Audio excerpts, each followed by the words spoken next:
जय जय सद्गुरु ब्रह्म महाराज की जय। श्री शिवराम दीक्षित सद्गुरु परब्रह्मणे नमः।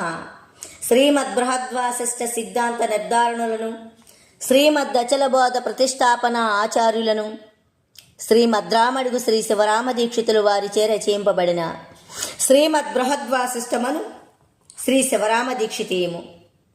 ఇప్పుడు దీక్షితీయము నుంచి అధ షోడశి స్వప్నము 6వ కళ. ఈ శరీరము తనకు తానే తండ్రి అపేక్ష లేక తల్లి అపేక్ష లేక పెద్దది అయ్యి ఏనుగ మీద ఎక్కి అనేక దండుతోటి తనకు తానే వచ్చి తనకు తానే కొంతసేపు ఉండి తనకు తానే ఏమీ లేదు. ఇలాగే ఒక ప్రకారం తప్పున తన వంటి స్త్రీని చూసి తనకు తానే గుర్తెరిగి కూడితే కడుపులోనే శరీరాకారమై పుట్టేది కద్దు. ఈ పుట్టుకకు ఒక విధం మర్యాద లేదు, నానా ప్రకారాలు. మూలం లేనిది కనుక ఒక విధము లేదు. అనేక ప్రకారాలు స్త్రీ పురుష సంయోగం వల్లనే అని మర్యాద లేదు. తనకు తానే పుడతావి, తనకు తానే ఏమీ లేదు. శాశ్వతమైనది ఒక్క బట్టబయలే. ఈ బట్టబయలుకు విజాతీయమైన శరీరము లేదు.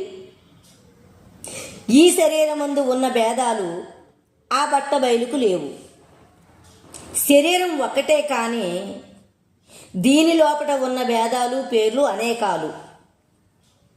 జ్ఞానమని, అజ్ఞానమని, ఇంద్రియాలని, విషయాలని, గుణాలని, అంతఃకరణమని, మనస్సని, బుద్ధని, చిత్తమని, అహంకారమని,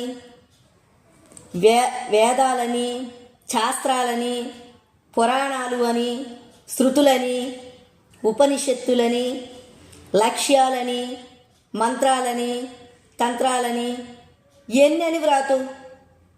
ఈ శరీరంలో స్వగత భేదాలు అనంతాలు ఉన్నవి. తీసివేసిన కొద్దీ మొలుస్తావి.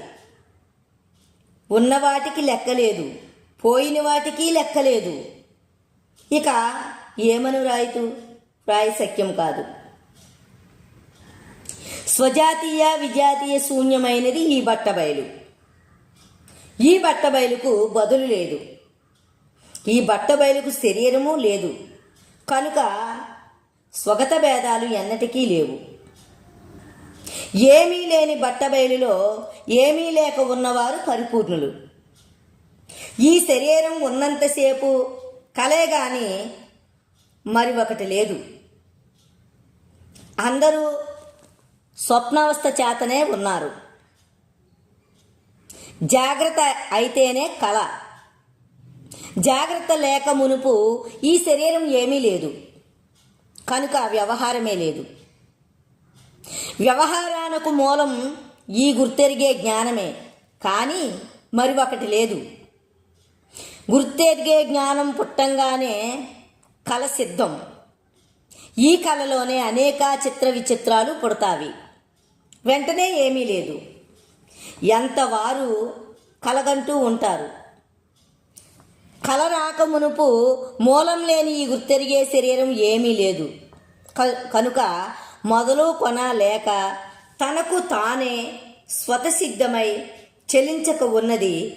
సర్వకాలం శరీరము లేక ఉన్నది కనుక ఒక్కటైనా వికారము లేదు. శరీరము లేక ఉన్నది క్రియాశూన్యం. క్రియాశూన్యం కనుకనే పుణ్యకర్మాలు లేవు, పాపకర్మాలు లేవు. శరీరము లేని ఈ బట్టబయలు చెయ్యదు, చెయ్యించదు. సర్వకాలం ఒక్క తీరే. కోటి మాటలకు శరీరము లేని గురు సాంప్రదాయం కావలే. భ్రాంతి లేకపోవలే. భ్రాంతికి మూలం లేని ఈ గుర్తెరిగే శరీరమే కాని మరి ఒకటి భ్రాంతికి మూలము లేదు. సర్వకాలం శరీరము లేని బట్టబయలుకు ఒక్కటైనా భ్రాంతి ఉన్నదని ఎటువంటి వాడు అనడు. మూలం లేని ఈ గుర్తెరిగే శరీరానికి భ్రాంతి లేదు అంటే ఎటువంటి అవివేకుడు వివేకుడు కూడా ఒప్పడు. లేనిదానికి ఉన్నదన శక్యము కాదు, ఉన్నదానికి లేదన సత్యము కాదు. పుట్టని చావనిది, మొదలు కొన లేనిది, రాకడా పోకడా లేనిది, సర్వకాలం చలించక ఒక్కతీరుగా తనకు తానే స్వతసిద్ధమై ఉన్నది. సకల దేశాల యందు సమస్తమైన వస్తువులు యందు ప్రవేశించక వెళ్ళిపోక ఏది ఉన్నదో అదే శాశ్వతమైనది అని నమ్మి కారణము లేక కార్యాలు లేక తనకు తానే వచ్చి తనకు తానే ఉండి తనకు తానే ఏమీ లేదు కనుక ఇటువంటి మూలం లేని ఈ గుర్తెరిగే శరీరం నేను అని భ్రమచేత ఉన్నారు కనుక పుట్టని చావనిది, వృద్ధి పొందనిది, బక్కబడనిది ఉన్నప్పటికైనా మూలం లేని ఈ గుర్తెరిగే శరీరము మాయా ఆవరణం ఉండంగా ఎంతవారికి తనకు తానే తీసివేసుకునేటందుకు సఖ్యము కాదు. అంటే ఈ గుర్తెరిగే శరీరమే మాయా ఆవరణము. అది ఉండంగా ఎంతవారికి కూడా తనకు తానే తీసుకునేటందుకు శక్యము కాదంటే తనకు తాను ఇది మాయ విడిపోదు అంటున్నారు. కనుక జ్ఞానమనే భ్రాంతి చేత ఇచ్చా విస్తారం పుడుతుంది. ఇచ్చా విస్తారంగా పుడుతుంది అనమాట. కొంత కర్మాలు ఆచరిస్తూ ఉంటాడు.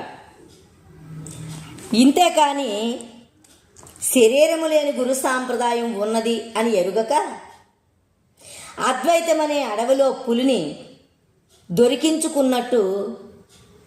దొరికించుకొని గుర్తెరిగే సచ్చిదానందము నేను అని అనుకుంటూ మునుపటి కంటే రాగద్వేషాలు అధికమై అడవి పట్టి శరీరమనే గుహలో పెద్ద పులి వలె గుర్తెరిగే శరీరము నేను అని లెస్స గుర్తెరిగి ఆవులు రాగానే ఆవులను గుర్తెరిగి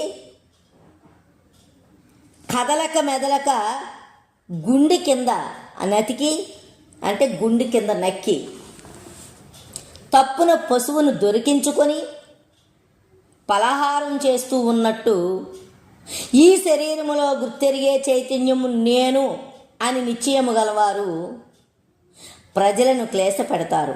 ఏమంటున్నారంటే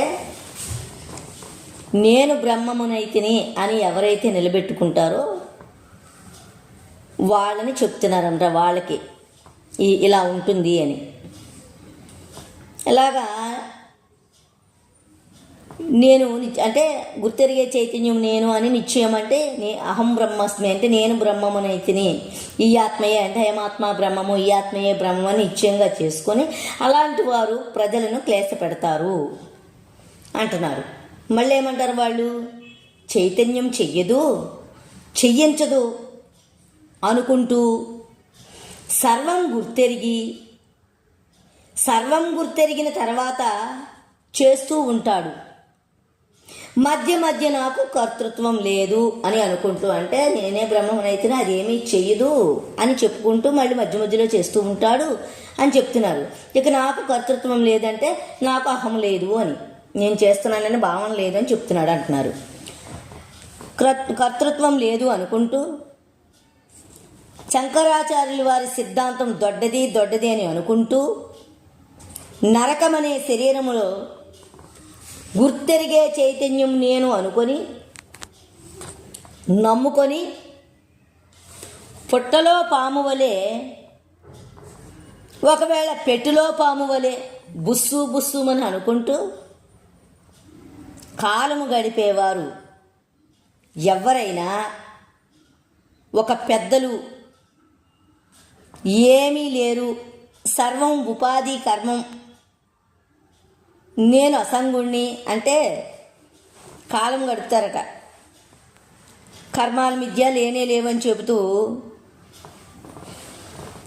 ఎవరైనా ఒక పెద్దలు ఏమీ లేదంటే సర్వం ఉపాధి అంటే ఈ శరీరమే చేస్తుంది, నేను అసంగుణ్ణి, కర్మాల మిథ్య లేనే లేవు, అవిద్యా కార్యాలు విహితమైన కర్మాలు విడవరాదు అని మనకు కావలే, లోక సంగ్రహార్థం నాకు ఉన్నా సరే లేకున్నా సరే, చెయ్యకపోతే నలుగురు నెత్తి కొడతారు, అసంస్కారులు కొందరు మాత్రం పనికిరారు అని అంటారు. సరే, ఈ రోజుకి ఈ భాగం ఇంతటితో ముగిస్తూ మళ్ళా రేపటి భాగంలో కలుసుకుందాం. జై జై సద్గురు.